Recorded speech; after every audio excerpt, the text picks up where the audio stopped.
O nosso papo já começou, né? Com o Feliciano Abreu, diretor do site de pesquisa Mercado Mineiro e do comoferta.com. Nosso papo com ele é Plano Real.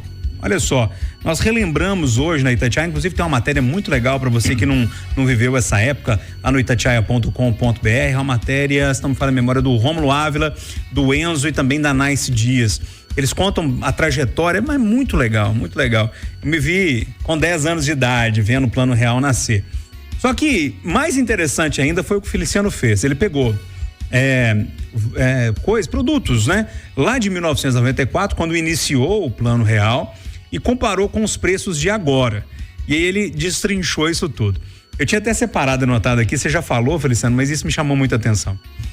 Uma nota de 100, quando você tira a inflação desse período, é como se valesse R$13, R$13, né? Júnior. Muito pouco, né? Muito pouco. É impressionante. R$1 hoje, se você pegar também, vale 13 centavos, 12 centavos, ou seja, nada. Para o consumidor. A inflação nesse período, medida pelo IBGE, através do IPCA, foi de 708%. É claro que qualquer economia que está crescendo, a gente tem uma inflação. A gente passou por diversos períodos críticos, como a própria Covid, por exemplo, que isso aí interfere bastante nos preços, no mercado. Então não é culpa de governo nenhum, não é isso. Agora, o que a gente nota é que há perda, sim, do poder de compra do trabalhador. Claro que a inflação do jeito que era, 80% ao mês, 2.600% ao ano, eu vivi essa época, eu já estudava nessa época, inclusive estava no curso de economia. E realmente era de se assustar, entendeu? Quem trabalhava no varejo. É interessante, eu era muito novo, como eu falei com vocês, hoje eu tenho 40, eu tinha 30 anos de idade, né? Eu tinha 10 anos de idade. A lembrança que eu tenho é do meu pai, sabe, assim, sentado, coçando a cabeça, mas como é que não vão fazer?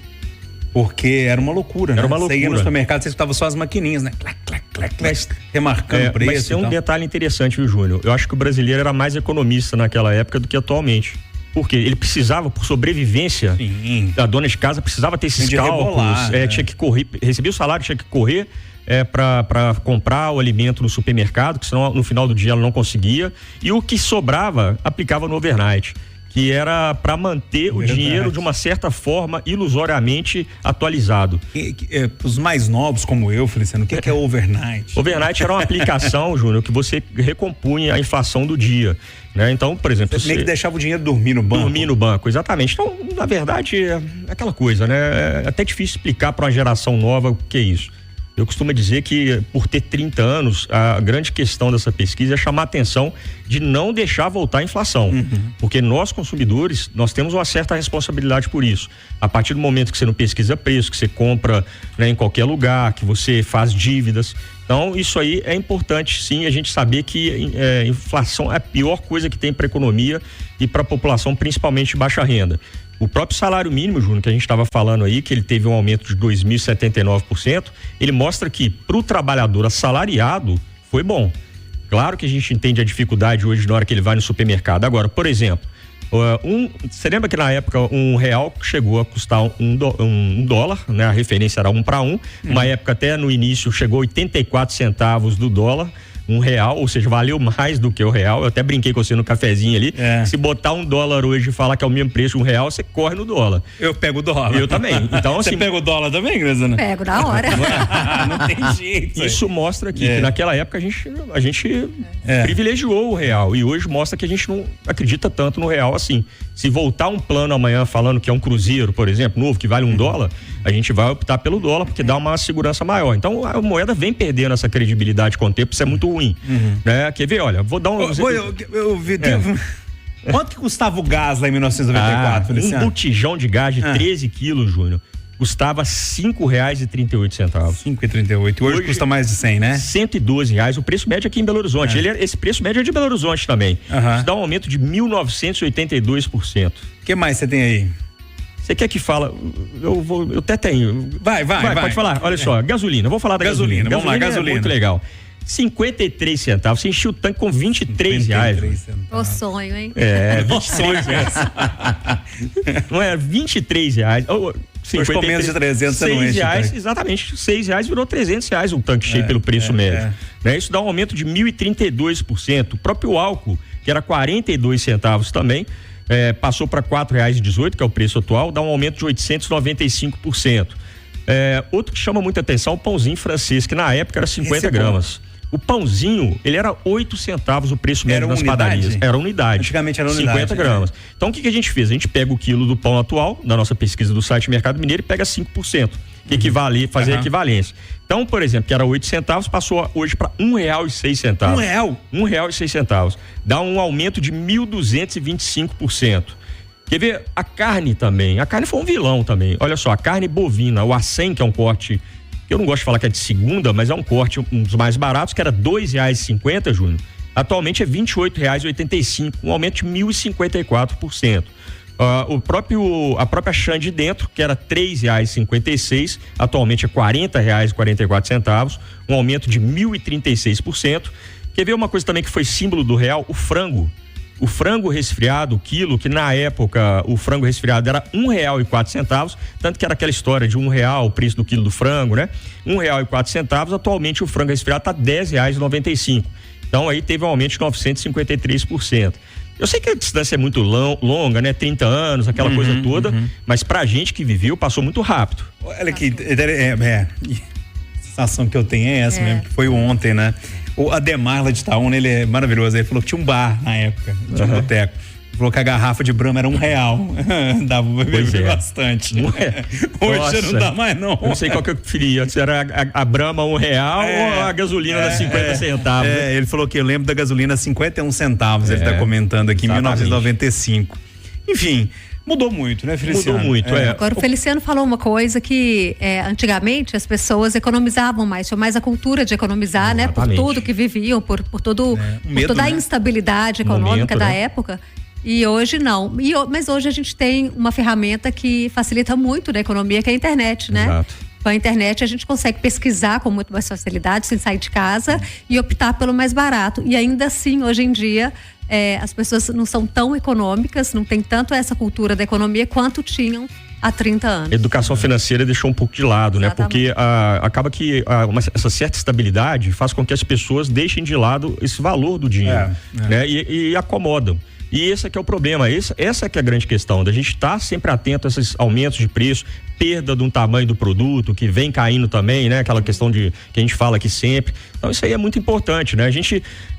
A própria desvalorização do real perante ao dólar, né? Você imaginar que a gente tá falando aqui R$1, hoje o dólar tá valendo aí, o real tá valendo R$5,56, né? Perante ao dólar. Então, você imagina, isso aí vai desvalorizando o nosso dinheiro cada vez mais, a gente tendo cada vez mais dificuldade de se manter, né? Feliciano, pra gente fechar, qual que é a conclusão que você chega disso assim?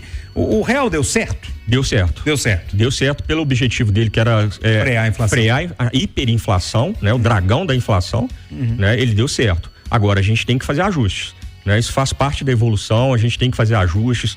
A questão mesmo de sempre essa questão de educação financeira, que eu acho importantíssima, a gente que trabalha com pesquisa de preço, o consumidor tem que estar ciente que ele é responsável por esse plano continuar dando certo.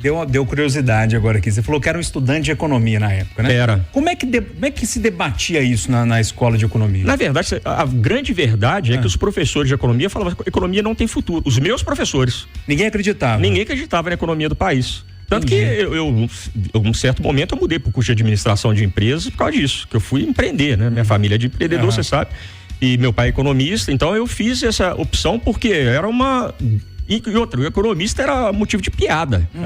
Porque nada dava certo. Nada dava certo. Ô Júnior, acho que é o 13º plano real, de 78 para cá. Ou seja, era praticamente que um plano a cada ano, a cada governo, cada coisa mais mirabolante do mundo, como vocês falaram hoje na conversa de redação da questão do Collor. É verdade. Né? Que é plano verão, né? Plano verão, plano Bresser, plano 2, sei lá. É uma coisa, você tava de férias, por exemplo. Né? A gente, às vezes de férias, você escutava no Jornal da Noite um plano que acabava com a economia, assim, modificava completamente a economia, um tiro no escuro. A partir de amanhã o dinheiro de vocês está preso no banco. Exatamente. Você imagina. Você imagina. Para quem tem uma empresa, por exemplo, que tem duplicatas a pagar, mas não tem mais o dinheiro para pagar, né? Porque o seu dinheiro está preso no banco. É uma coisa de louco. Loucura. É uma loucura. Então, assim, eu prezo muito pelo Plano Real por causa disso, que a gente tem que ter uma certa previsibilidade na economia. E querendo ou não, a trancos e barrancos a gente tem. A gente sempre está falando aqui dos aumentos, tal, criticando, preocupado, mas é muito melhor hoje do que era naquela época.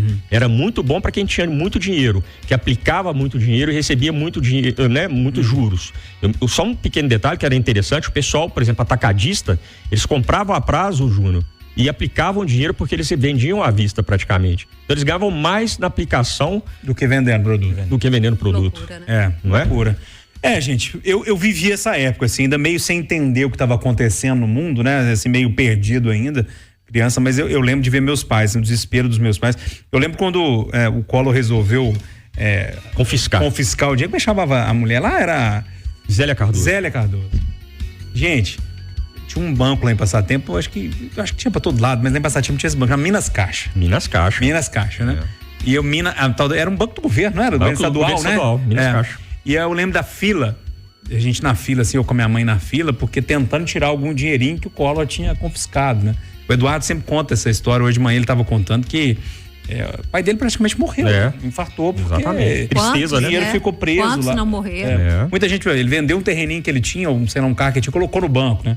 E aí depois o dinheiro tá confiscado, e aí, como é que faz, né? E por aí vai. A gente não pode ficar pensando muito nisso, não. Você já imaginou quem tem muito dinheiro hoje na conta se vê uma brincadeira dessa? Claro que a gente... É o que a gente tava falando. Não sei se tem clima pra isso mais, né? Mas mudou muito, né? A Cris falou uma coisa muito interessante, a questão da informação hoje, né? As pessoas estão muito mais informadas, a tecnologia ajuda muito essa questão, né? Mas a gente sempre tem que ter tudo é possível no Brasil. Tudo é possível. Luciano, adorei essa pesquisa legal, sua. Quem quiser ter mais detalhes dela, é só ir lá no mercadomineiro.com.br. Ela está disponível no site Mercado Mineiro e as ofertas do aplicativo Com Oferta, né? É muito legal. Aqui falando de pesquisa, né? O Com Oferta é isso, né? Você vai lá na internet, joga o produto que você quer por geolocalização, fala perto da sua casa onde que aquele produto tá mais barato, que é sempre muito legal. E foto real do produto, né, Júnior?